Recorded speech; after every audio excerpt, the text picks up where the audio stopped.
So, what if I tell you an accused can get lesser punishment just by admitting the offense? Sounds unfair. Let's understand the law behind it. By the end of this video, you will have complete clarity on plea bargaining with legal provisions and practical examples. Hello everyone. What is this concept of plea bargaining? Plea bargaining means a negotiated settlement in a criminal case where the accused agree to plead guilty in exchange for a lesser punishment or reduced charges. Instead of long trial, the cases gets disposed quickly with mutual consent. Let me explain this with an example.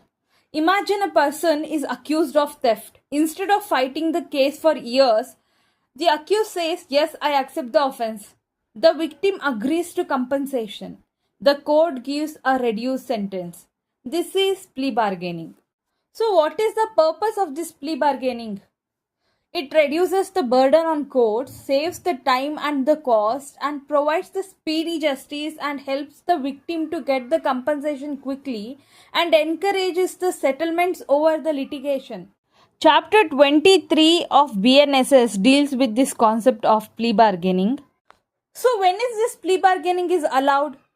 This plea bargaining is allowed when the offense is punishable with less than 7 years imprisonment, offense is not against women or children, and offense does not affect the socio-economic condition of the country, and the accused has no previous conviction. So when is this plea bargaining is not allowed? So completely opposite to the previous one.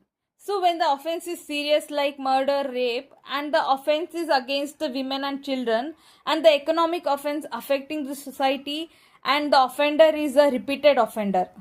So what is the procedure of this plea bargaining? First, accused files an application before the court voluntarily.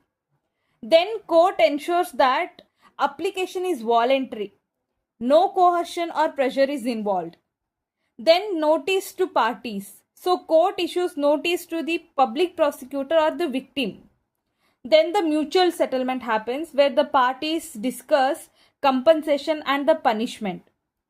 Next, report preparation where the court prepares a report on the settlement, and the final judgment where court passes the judgment and reduces the sentence and compensation for the victim is being awarded.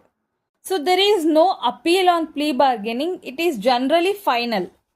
To conclude, this plea bargaining is a practical tool for speedy justice, balancing the interest of accused is getting less punishment, victim is getting quick relief, and burden is reduced on judiciary. Thank you.